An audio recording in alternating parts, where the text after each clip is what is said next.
प्यारे बच्चों, आज हम कोलाइड वाले चैप्टर को आगे बढ़ाते हैं बेटा। और आज अपन पढ़ने वाले हैं कोलाइडी विलयनों के गुणधर्म, properties of colloidal solution. Colloidal विलयन की क्या प्रकृति, गुणधर्म क्या है, बहुत स्पेशल है और बढ़िया चीजें हैं बेटा, सीखिए। तो आज का टॉपिक क्या है? कोलाइडी विलयनों का के गुणधर्म। सबसे पहला है कोलाइड की प्रकृति कैसी होती है, तो अपन कहेंगे विस्मांगी प्रकृति। विस्मांगी प्रकृति में सिद्ध कर दिया था कि कोलाइड में दो प्रावस्थाएं होती है, परिक्षिप्त प्रावस्था और परिक्षेपण माध्यम। तो बताया था मैंने आपको कि दो प्रावस्थाएं होती है, इसलिए प्रकृति कैसी होगी। एक तो होता है परिक्षिप्त प्रावस्था और दूसरा होता है परिक्षेपण माध्यम।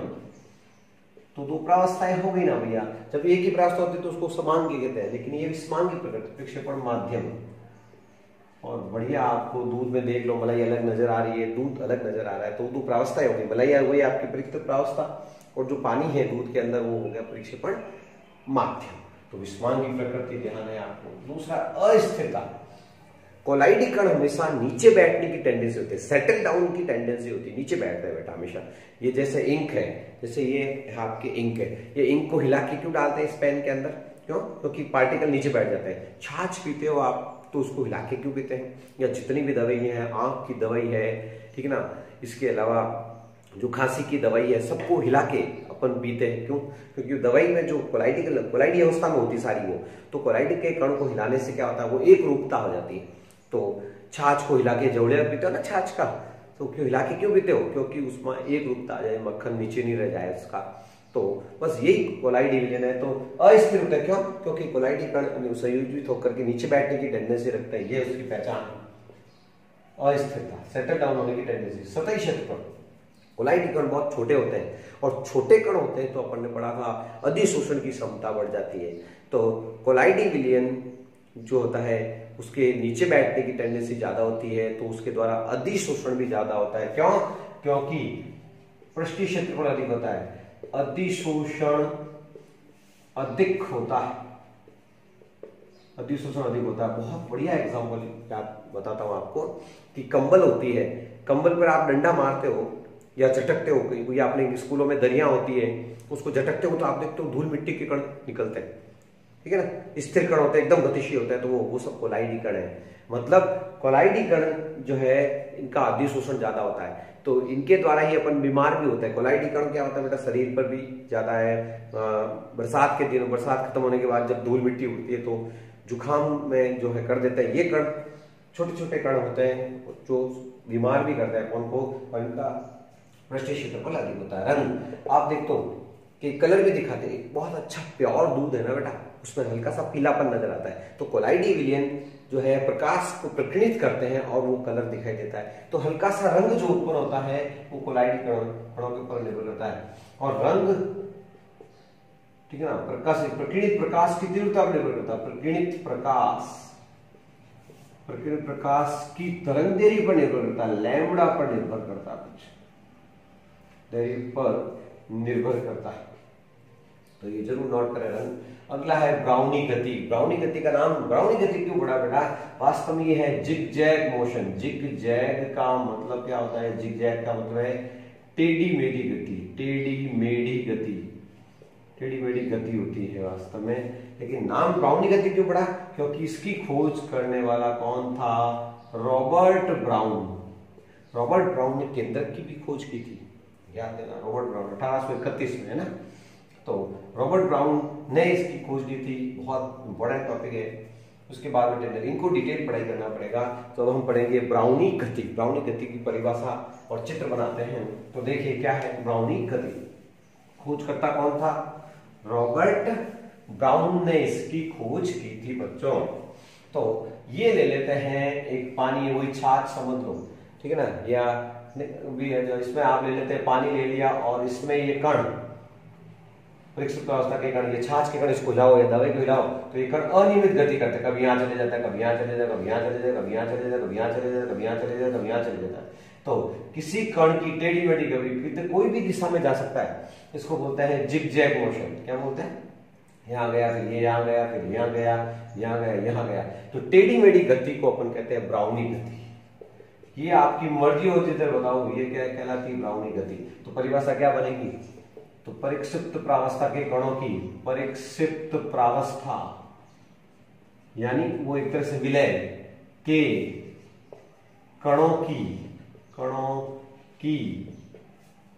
ठीक है ना, माध्यम में, कौन सा माध्यम, परीक्षण माध्यम में टेढ़ी मेढ़ी गति को, टेढ़ी मेढ़ी गति को ब्राउनी गति कहते हैं, ब्राउनी गति कहते हैं। अब इसका महत्व बहुत इंपॉर्टेंट है। ये इंपॉर्टेंट क्यों है, अब टेढ़ी मेढ़ी गति में क्या आ रही है, बहुत फायदा है। इसके द्वारा कोलाइडी विलीन स्थिर बना रहता है। आपने हिलाया तो क्या हो गया, जो कण नीचे नहीं बैठेंगे, कोलाइडी विलीन एक रूपता रहेगा। तो इस गति का महत्वपूर्ण रोल क्या है बेटा, ये उत्पन्न क्यों होती है, ये पहले ब्राउनी गति होती क्यों है, तो कणों में अनियमित टक्करों से, कणों में अनियमित टक्करों से यह उत्पन्न होती है। और इसका फायदा क्या है, उपयोग क्या है, ब्राउनी गति का उपयोग क्या है, ये कोलाइडी विलीन को स्थायी बनाती है ब्राउनी गति। कैसे कि उन कणों में आपस में टक्कर होती रहती है, जिससे वो कोलाइडी विलीन स्थिर नीचे नहीं बैठता है, उस पर गुरुत्वाकर्षण का प्रभाव नहीं, के भारी होगा तो नीचे बैठ जाएंगे, ठीक है ना। तो ब्राउनी गति द्वारा, बहुत बड़ी लाइन है, ब्राउनी गति द्वारा कोलाइडी विलीन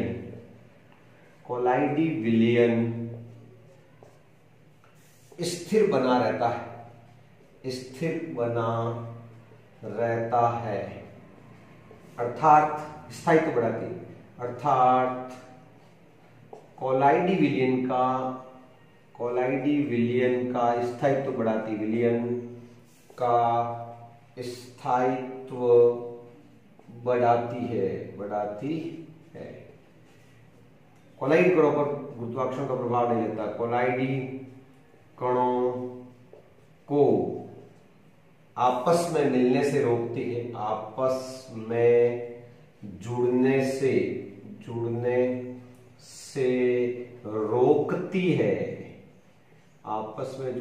रोकती है, तथा उन पर गुरुत्वाकर्षण का प्रभाव नहीं रहता, उन पर गुरुत्वाकर्षण नहीं लगता है, गुरुत्वाकर्षण नहीं लगता है। ये बहुत बड़ी थी, ये थी ब्राउनी गति, टेढ़ी मेढ़ी गति।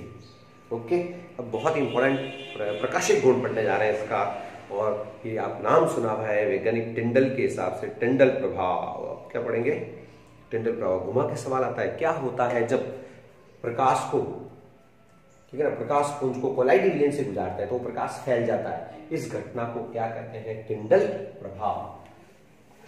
तो टिंडल प्रभाव क्या है देखते हैं बच्चों, वैज्ञानिक का नाम था टिंडल, वैज्ञानिक के हिसाब से है प्रकाश का प्रकीर्णन ही। तो अब कौन सा प्रभाव पढ़ने जा रहे हैं, अगला गुण टिंडल प्रभाव। होता है क्या बेटा, किसी प्रकाश पुंज को कोलाइडी विलीन से गुजारने पर उसका फैल जाना, प्रकीर्णन होने की घटना को टिंडल प्रभाव कहते हैं। परिभाषा लिख दीजिए, किसी प्रकाश पुंज को कोलाइडी विलीन से गुजारने पर, कोलाइडी विलीन से गुजारने पर उसका प्रकीर्णन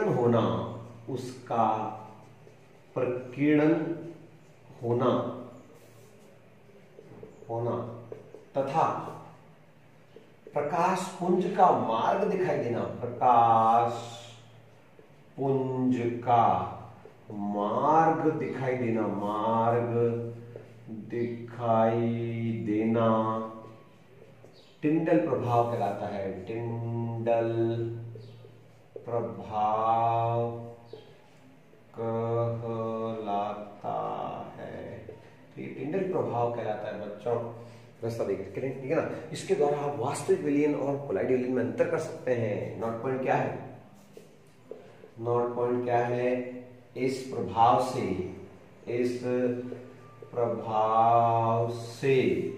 वास्तविक विलियन व कोलाइडी विलयन में अंतर कर सकते हैं, अंतर किया जा सकता है,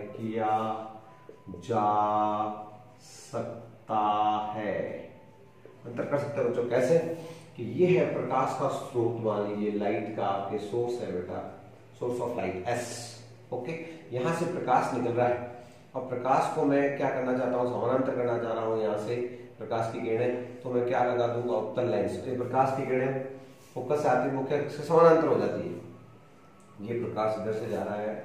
ओके, इसको सबसे पहले एक बीकर लेते हैं, इसको गुजारते हैं अपन किससे, वास्तविक विलयन जो अपना मेन होता है, जो समांगी होता है। ये पहला तो बीकर है, उसमें कौन सा विलयन लिया गया है, वास्तविक विलयन, ओरिजिनल सॉल्यूशन, वास्तविक विलयन। पर प्यारे बच्चों, इससे प्रकाश जब जाएगा तो देखना कोई रास्ता दिखाई नहीं दे रहा है बेटा, कुछ भी नहीं दिखाई दे रहा है, चला गया सीधा सीधा प्रकाश, कोई पता नहीं चला, ठीक है ना। लेकिन देखना यहाँ कौन सा विलयन है, दूसरे बीकर में क्या रखा है, कोलाइडी विलयन रखा है। कौन सा विलयन रखा है, कोलाइडी विलयन। तो आप क्या देखोगे, कोलाइडल विलयन रखा है, तो प्रकाश जो ही आ जाएगा प्रकीर्णित हो जाता है, फैल जाता है, प्रकाश का फैलना हो जाता है और प्रकाश चमकने लगता है, उसका रास्ता दिखाई देता है। ये सूरज चांद आप बता दो, ये स्टार यहाँ चमकते हुए स्टार दिखा दीजिए, मतलब क्या है यहाँ पर बेटा, प्रकाश फैल रहा है, प्रकाश फैल, और एक निश्चित कोण से मिलते, इसको कहते हैं टिंडल कोण भी कहा जाता है।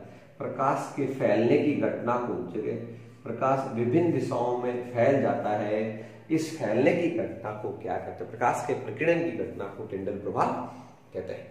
प्यारे बच्चों, ये क्यों होता है, ये अपवर्तनांक में, आपतित किरण और अपवर्तित किरण के अपवर्तनांकों में अंतर के कारण टिंडल प्रभाव उत्पन्न होता है। इसका प्रमुख उदाहरण है सिनेमा हॉल, पिक्चर हॉल में जाते हैं तो पर्दे पर जब लाइट गिरती है तो उस पर धूल मिट्टी के कण चमकते हुए दिखाई देते हैं, तो ये उदाहरण। और एक उदाहरण है अंधेरे कमरे में जब प्रकाश रोशनदान से प्रवेश करता है अंधेरे कमरे में, तो आप देखना धूल मिट्टी के कण चमकते हुए दिखाई देते हैं, इस घटना को क्या कहते हैं बच्चों, टिंडल प्रभाव। तो ये दो उदाहरण जो सुने हैं वो भी आपको अपनी नोटबुक में लिखने चाहिए। सुन लिए होंगे आप, अंधेरे कमरे में लाइट आने पर कौन सा प्रभाव होता है, टिंडल प्रभाव। याद रखें और उसको नोट करें, और ये चित्र जरूर बनाएं। प्रकाश की किरण आ रही है, वास्तविक विलयन क्यों नहीं इसको जो है फैला पा रहा है, क्योंकि उसकी आपतित जो तरंग दैर्ध्य होती है उसके और परावर्तित किरण की तरंग दैर्ध्य में अंतर नहीं होता, छोटे कण होते हैं तो उसको प्रकीर्णित नहीं कर पाते, तो कणों का व्यास इतना छोटा होता है कि ये प्रकीर्णित नहीं कर पाते हैं, तो वास्तविक विलयन में कोई प्रभाव नहीं होता, जबकि कोलाइडी विलयन इसको प्रकाश को फैला देता है। इस घटना को क्या कहते हैं, टिंडल प्रभाव। अगला टॉपिक, अगला मूवी बहुत शानदार है बच्चों, और उसका नाम है विद्युत कण संचलन, बहुत शानदार।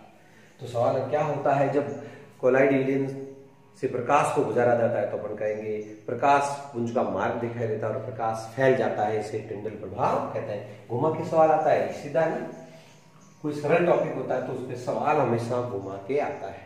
इसी तरह से अगला टॉपिक पढ़ने जा रहे हैं, विद्युत कण संचलन, इलेक्ट्रोफोरेसिस। क्या पढ़ेंगे, लगाइए हेडिंग, क्या है, नोट्स जरूर बनाया, नोट्स बनाते बनाते पढ़ें उसको, फिर वीडियो को वापस रिवाइज करें। तो बच्चों नेक्स्ट है विद्युत कण संचलन, या इसको क्या कहते हैं इंग्लिश में, इलेक्ट्रोफोरेसिस, इलेक्ट्रोफोरेसिस। सवाल आ सकता है घुमा के कि क्या होता है जब कोलाइडी विलयन में विद्युत धारा प्रवाहित करते हैं, तो अपन क्या देखते हैं, कोलाइडी कण विपरीत इलेक्ट्रोनों की ओर गमन करते हैं। कोलाइडी कण यदि धनावेशित है, आवेशित होता है तो ऋणावेश की ओर, ऋणावेशित हो तो धनावेश की ओर गति करता है। तो आपको कुछ नहीं करना है, एक यू आकार की कांच की नली ले लीजिए और इसमें कोलाइडी विलयन भर देना है। कौन सा विलयन भर देना है, कोलाइडी विलयन भर दीजिए आप। मान लीजिए ये जो मैं कोलाइडी विलयन भर रहा हूं ना, इसका नाम दे देता हूं, फेमस कोलाइडी विलयन भरता हूं, और वो आर्सेनिक सल्फाइड का कोलाइडी विलयन मैंने भरा। कोलाइडी विलयन भर दीजिए आप। यहाँ पर आप क्या लगा दो, इलेक्ट्रोड, एक तो प्लस का लगा दो, बैटरी से जोड़ना, विद्युत धारा प्रवाहित करनी है, और एक माइनस का जोड़ दो आप, ठीक है ना। आप क्या करोगे, जब विद्युत धारा प्रवाहित करोगे, विद्युत क्षेत्र की उपस्थिति में कोलाइडी कण आपको गति करते हुए नजर आएंगे। देखो ये कोलाइडी कण जो है कुछ कण ऋणावेशित है, ये माइनस के है, तो माइनस किधर गति करता है, प्लस की ओर। माइनस किधर, ये प्लस है, तो सारे यहां माइनस इकट्ठे हो जाएंगे। इससे क्या सिद्ध हुआ कि मैंने जो ये भरा है आर्सेनिक सल्फाइड, ये ऋणावेशित है। कैसे पता चला कि वो ऋणावेशित कण किधर है, सब कहां इकट्ठे हुए, धनावेश पर। तो परिभाषा क्या हुई, विद्युत धारा प्रवाहित करने पर कोलाइडी कणों की गति को, कोलाइडी कणों का किसी इलेक्ट्रोड पर इकट्ठे होने की घटना को विद्युत कण संचलन, कण चल रहे हैं, विद्युत की उपस्थिति में चल रहे हैं, तो विद्युत कण संचलन कहते हैं, इलेक्ट्रोफोरेसिस कहते हैं। क्या होता है जब कोलाइडी विलयन से विद्युत धारा प्रवाहित की जाती है, तो अपन कहेंगे विद्युत कण संचलन होता है, ठीक है ना। तो परिभाषा इनवर्टेड कॉमा बना देते हैं इसकी, विद्युत क्षेत्र की उपस्थिति में, विद्युत क्षेत्र की उपस्थिति में, विद्युत क्षेत्र की उपस्थिति में कोलाइडी कणों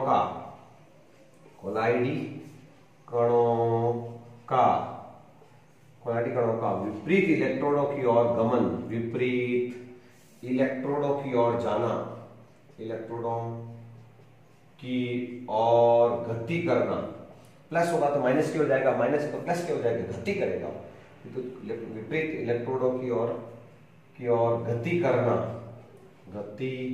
करना विद्युत कण संचलन कहलाता है, वैद्युत कण संचलन कहलाता है। तो यह है इलेक्ट्रोफोरेसिस। इसका फायदा क्या है, इसके द्वारा पदार्थों का अवक्षेप बना लेते हैं। विद्युत कण संचलन के बहुत बढ़िया उपयोग है। इसके द्वारा पदार्थों का हम क्या कर सकते हैं बच्चों, अवक्षेपण कर सकते हैं। कोलाइडी विलयन को ये क्रिया बहुत इंपॉर्टेंट है। जो ये गाँवों में जो गंदगी होती है ना, सारी गंदगी को एक जगह तालाब में इकट्ठा करके उसका विद्युत कण संचलन कर देते हैं, जिससे पदार्थ को इकट्ठा हो जाता है कोलाइडी विलयन। ये खाद के रूप में काम आता है। और बाकी वाला जो सारा विलयन है वो फिर जो है इसमें वो है आपकी जल जो इसकी सिंचाई में काम हो सकता है। तो सीवरेज का निस्तारण इस क्रिया विद्युत कण संचलन द्वारा ही करता है। और इससे यह सिद्ध हो गया, इस क्रिया से यह सिद्ध हो गया कि कोलाइडी कणों पर आवेश होता है। इससे इस क्रिया द्वारा यह सिद्ध होता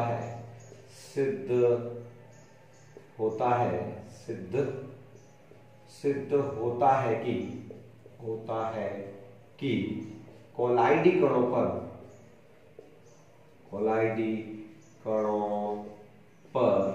आवेश होता है।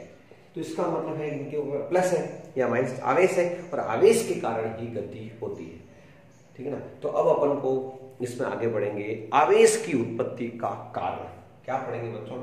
पढ़ने देखिए, आवेश होता है तो आवेश आया कहां से, तो आवेश की उत्पत्ति सीखेंगे। कोलाइडी कणों पर आवेश की उत्पत्ति, नया हेडिंग डाल देंगे, कोलाइडी कणों पर आवेश की उत्पत्ति सीखा जाएगा। क्या सीखेंगे, कोलाइडी कणों पर आवेश की उत्पत्ति का सबसे पुराना जो सिद्धांत है वो है वर्णात्मक अधिशोषण की घटना। तो आवेश की उत्पत्ति का क्या कारण मानते हैं, पहला आवेश की उत्पत्ति वर्णात्मक अधिशोषण द्वारा होती है। वर्णात्मक अधिशोषण इंग्लिश में क्या समझ में आ जाता है, सेलेक्टिव एडजॉर्प्शन। एडजॉर्प्शन का मतलब सतह पर जो होता है आवेश की उत्पत्ति अंडरलाइन करने में वर्णात्मक अधिशोषण के कारण होती है। वर्णात्मक अधिशोषण के कारण होती है। इंग्लिश में क्या कहते हैं, सेलेक्टिव एडजॉर्प्शन। मतलब क्या होता है बेटा कि कोलाइडी कण अपने जैसे आवेशित कणों को अपनी सतह पर, कोई भी दोस्त, अपना दोस्त कौन होगा जो अपने जैसा हो, तो अपने जैसे कणों को अपनी सतह पर बुलाते हैं। इसको कहते हैं सेलेक्टिव एडजॉर्प्शन। सेलेक्टिव एडजॉर्प्शन होता है, इस कारण आवेश की उत्पत्ति होती है। इसे निम्न उदाहरणों से समझा जाता है। उदाहरण लेते हैं पहले पहले तो अपना अवक्षेप बना के सिल्वर नाइट्रेट में पोटेशियम आयोडाइड डाल देते हैं, तो ठीक है ना, तो AgI का पीला अवक्षेप प्राप्त होता है। कैसा पीला अवक्षेप प्राप्त होता है, साथ में क्या बनता है Ag और I और KNO3 बनता है। तो सबसे पहले तो एक ताजा अवक्षेप बनाते हैं। ताजा क्या है ये अवक्षेप। अब अपन पहले सीखते हैं ये आवेश कोई भी हो सकता है, धनावेश भी हो सकता है, जिसका सेलेक्टिव जिसका अपन चयन करेंगे, जैसे से दोस्ती करेंगे वैसे हो जाएंगे। धनावेश से दोस्ती करेंगे तो धनावेश हो जाएंगे, अच्छे से दोस्ती करेंगे तो अच्छा हो जाएंगे, और खराब से दोस्ती करेंगे तो खराब हो जाएंगे। तो हम पहले धनावेश से दोस्ती करते हैं, तो अपन लिखे हैं धनावेशित कोलाइडी विलयन। धनावेशित कोलाइडी विलयन की उत्पत्ति कैसे होती है, कोलाइडी विलयन। तो देखना सबसे पहले तो, और ये है साहब ताजा अवक्षेप AgI। इसमें हम क्या करो, कॉमन आयन वैसे ही डालो, कॉमन आयन हमेशा अपने जैसे कोई बुलाता है वो। तो इसमें क्या करते हैं कि इसका अधिक्य डाल देते हैं KI का, धनावेशित लाना है तो इसमें सिल्वर नाइट्रेट का अधिक्य डाल देते हैं। अब इन दोनों में से बताओ कॉमन कौन, एक जैसा, यहाँ भी Ag ये भी कॉमन है, तो ये अपने पास इसको बुलाएगा। ये अवक्षेप है, डॉट लगा के अधिशोषण को ये डॉट लगा करके जो सतह पर बैठा है, इसमें से कॉमन आयन कौन है Ag प्लस, ये आयनित होगा तो ये प्लस देगा, ये माइनस देगा, है ना बेटा, और साथ में क्या हो गया NO3 माइनस। ये है आपके धनावेशित कोलाइडी विलयन, धनावेशित कोलाइडी विलयन। तो धनावेश है इसके ऊपर, इस कोलाइडी विलयन पर आवेश कौन सा है, धनावेश। इसको अपन चित्र से भी समझ सकते हैं, ऐसे समझ में नहीं आएगा तो अब कहाँ जाएगा, चित्र से तो आएगा। ये है ताजा अवक्षेप, किसका, ये रहा ताजा अवक्षेप। लो साहब ताजा अवक्षेप ये ले लीजिए, फ्रेश PPT एकदम मस्त। इसमें क्या डाल दो, सिल्वर नाइट्रेट। लो सिल्वर नाइट्रेट डाल दिया। सिल्वर नाइट्रेट मैंने कहा अपने जैसे को अपने पास बुला, सतह पर अधिशोषण की घटना कहाँ होती है आपको पता नहीं, सतह पर होती, तो सब Ag को अपने पास बुलाता है। इसी को तो कहते हैं वर्णात, अपने जैसे को अपने पास बुलाना, अपने जैसे आयन को अपने सतह पर अधिशोषित करने को कहते हैं वर्णात्मक अधिशोषण। तो ये Ag को ही बुलाएगा, अपने जैसे आदमी को। आपकी दोस्ती अपने जैसे तो होगी, आपका दोस्त कौन होगा, जिसके गुण आपके जैसे होंगे। तो बस यही वाला यहाँ पर सिद्धांत लागू हुआ है, Ag plus Ag plus Ag plus. और ये बेचारा नाइट्रेट थोड़ा दूर रह गया ऐसा। तो ये है धनावेश, कौन सा अधिशोषण है जिसमें अपने जैसा अपने पास आता है, इसका नाम क्या है, वर्णात्मक अधिशोषण या सेलेक्टिव एडजॉर्प्शन। सेलेक्टिव एडजॉर्प्शन के नाम से जाना जाता है। एक उदाहरण अपन ने किसका किया है, धनावेश की उत्पत्ति, है ना। इसी तरह से अपन सीखते हैं ऋणावेश की उत्पत्ति, नेगेटिव चार्ज कैसा है। तब सीखते हैं अपन कौन सा, ऋणावेशित कोलाइडी विलयन। ऋणावेश, ऋणावेश, ऋणावेशित नेगेटिव, ऋणावेशित कोलाइडी विलयन। इस बार क्या करो कि जो ताजा अवक्षेप है ना, ये तो ताजा अवक्षेप है AgI का, इसमें अपन डालते हैं KI का अधिक्य। मान लीजिए ये ज्यादा मात्रा में पड़ा है, KI का अधिक्य। इस बार कॉमन कौन है, I को, इसमें भी है कॉमन, मतलब दोनों में जो है ना I। तो इस बार ये किसको बुलाएगा, कॉमन आयन को बुलाएगा, I डॉट I माइनस। ये देखो जो I है उसको ऋणावेशित को अपन ने दोस्त बनाया, तो ऋणावेशित हो जाएंगे अपन भी। तो ये कैसा कोलाइडी विलयन होगा, ऋणावेशित कोलाइडी विलयन। कैसा होगा, ऋणावेशित कोलाइडी विलयन। और क्या हो जाएगा, प्लस इसके साथ में K और K प्लस बचेगा। इसका भी अपन चित्र बना लेते हैं। ये तो है धनावेशित कोलाइडी विलयन बनाया है, इस आप बनाते हैं ऋणावेशित कोलाइडी विलयन। तो ये हो गया हुई ताजा अवक्षेप किसका, ये रहा ताजा अवक्षेप हो गया, ये ताजा अवक्षेप AgI का। अब आप क्या करो, इसमें KI मिलाते हो, KI मिला देते हैं। तो KI में से कॉमन I है, तो I को अपने सतह पर लेगा, I माइनस I माइनस। ये अधिशोषण सतह पर हो रहा है। अधिशोषण कहाँ होता है, अपने जैसे को, इस I को अगर अपने पास में, K बेचारा यहाँ दूर रह जाता है, K थोड़ा दूर रह जाता है। इस घटना को क्या कहते हो रे बच्चों, इसका आई माइनस ये हो गया, और ये है साहब वर्णात्मक अतिशोषण। और कैसा कोलाइडी विलयन उत्पन्न हुआ है? ऋणावेशित कोलाइडी, नेगेटिव कोलाइडी विलयन, ऋणावेशित कोलाइडी विलयन। तो बच्चों धनावेशित और ऋणावेशित कोलाइडी विलयन आपके सामने आ चुके हैं। तो इस तरह से कोलाइडी विलयन आवेश की उत्पत्ति होती है। ये थोड़ा पुराना सिद्धांत है, और नया सिद्धांत कहलाता है दोहरी परत सिद्धांत। एक नया सिद्धांत भी आया है, और ये देने वाले थे हमारा गिब्स और हेल्महोल्ट्ज सिद्धांत भी बोलते हैं इसको। तो एक और सिद्धांत नया जुड़ा है, वो है दोहरी परत सिद्धांत। और ये देने वाले कौन है? हेल्महोल्ट्ज।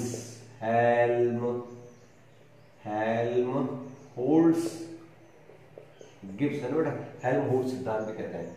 इस सिद्धांत के अनुसार क्या है? इस सिद्धांत के अनुसार कोलाइडी विलयन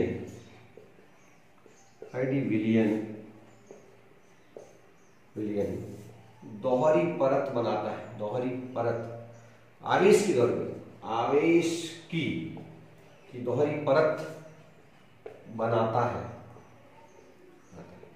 जिसमें इसमें प्रथम परत स्थिर रहती है, तथा दूसरी परत अस्थिर होती है। इनमें आवेश के अंतर के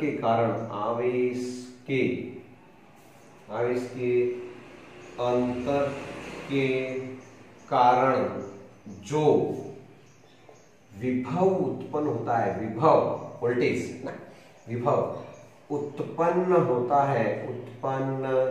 होता है, उसे जीटा विभव कहते हैं। जीटा विभव कहते हैं। तो जीटा पोटेंशियल कहा जाता है।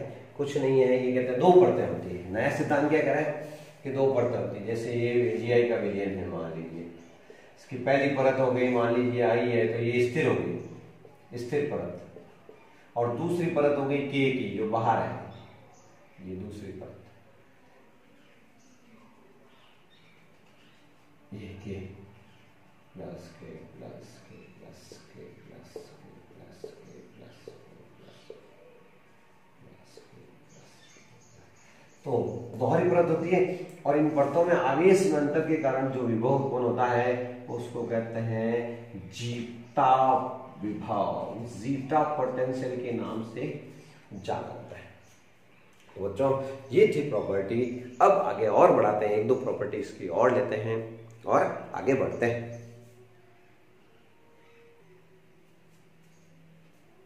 प्यारे बच्चों, हमने अभी पढ़ा था कोलाइडी विलयनों का पर आवेश। अब बच्चों क्या करेंगे, आवेशों को आपस में मिला देते हैं। आवेशों को यदि मिला दिया जाए आपस में तो क्या हो जाता है बेटा, उनका आपस में मिलते हैं तो भारी हो जाते हैं, और भारी हो जाते हैं तो नीचे बैठने लग जाते हैं। इसे क्या कहते हैं? स्कंदन। क्या कहते हैं? स्कंदन या अवक्षेपण। तो प्यारे बच्चों, अब नेक्स्ट टॉपिक है कोलाइडी विलयनों का स्कंदन या कोगुलेशन, अवक्षेपण। ओके, इसे हिंदी में क्या कहते हैं? उन्नन। जमता है वो, तो कोई चीज भारी होती है, प्लस माइनस को मिलाओगे तो भारी होगा, और भारी जब नीचे बैठती है तो उसको क्या कहते हैं? स्कंदन। स्कंदन की विधियां, दो विधियां बेटा स्कंदन की। स्कंदन करना है, बार बार उसको अपॉन करो, बार बार छानो तो क्या होगा, जो गाढ़ा विलयन ऊपर हो जाएगा वो स्कंदन हो गया, जम गया कोलाइडी विलयन।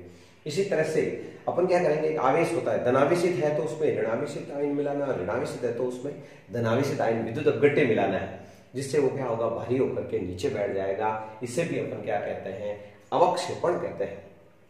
तो विद्युत अपघट्य मिलाया जाएगा, उस आधार पर उसके अंदर का एक नियम होता है, उसका नाम है हार्डी और सुलजे का नियम।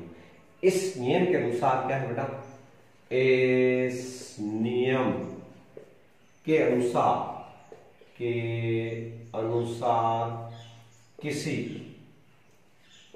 किसी कोलाइडी विलयन की स्कंदन क्षमता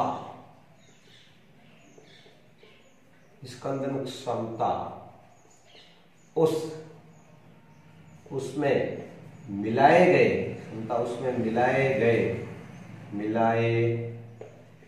गए विद्युत अपघट्य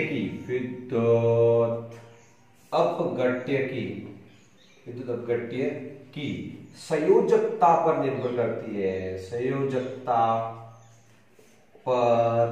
निर्भर करती है।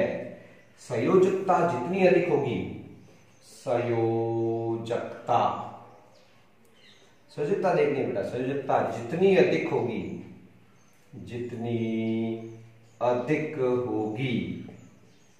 स्कंदन क्षमता उतनी ही अधिक होगी। स्कंदन क्षमता उतनी ही अधिक होगी।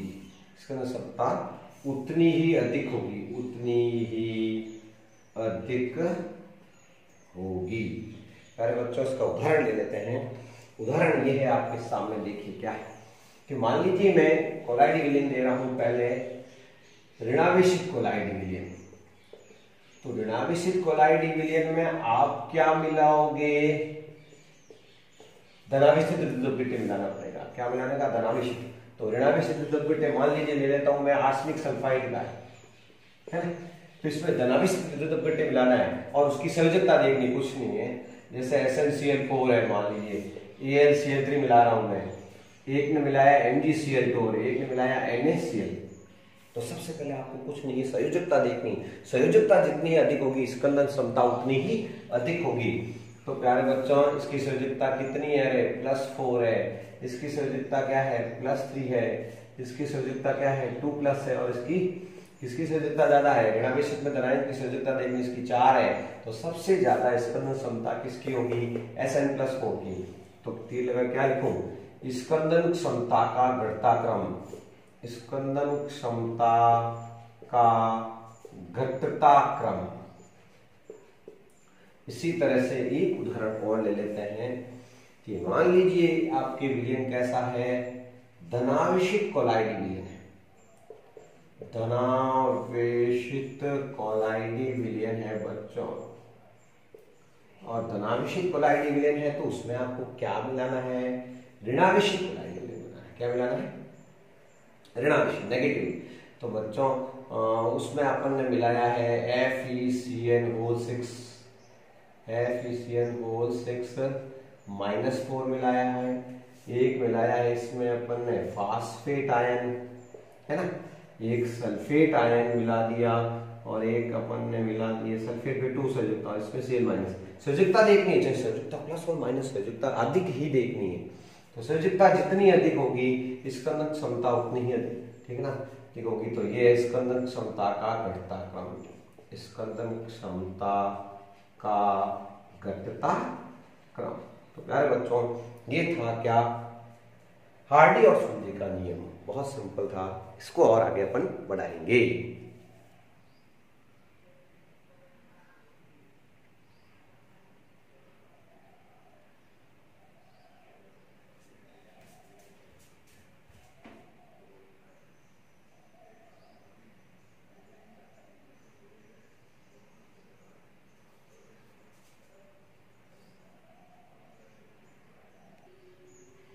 तो बेटा, हार्डी और सुलजे के नियम में अपने देखा कि संयोजकता जितनी ज्यादा होगी स्कंदन क्षमता उतनी ही अधिक होगी। धनावेशित कोलाइड विलयन है तो उसमें ऋणावेशित कण मिलाना, पदार्थ मिलाना, और ऋणावेशित है तो धनावेशित मिलाता, और संयोजकता देखनी, और कुछ भी नहीं था। हार्डी सुलजे का नियम।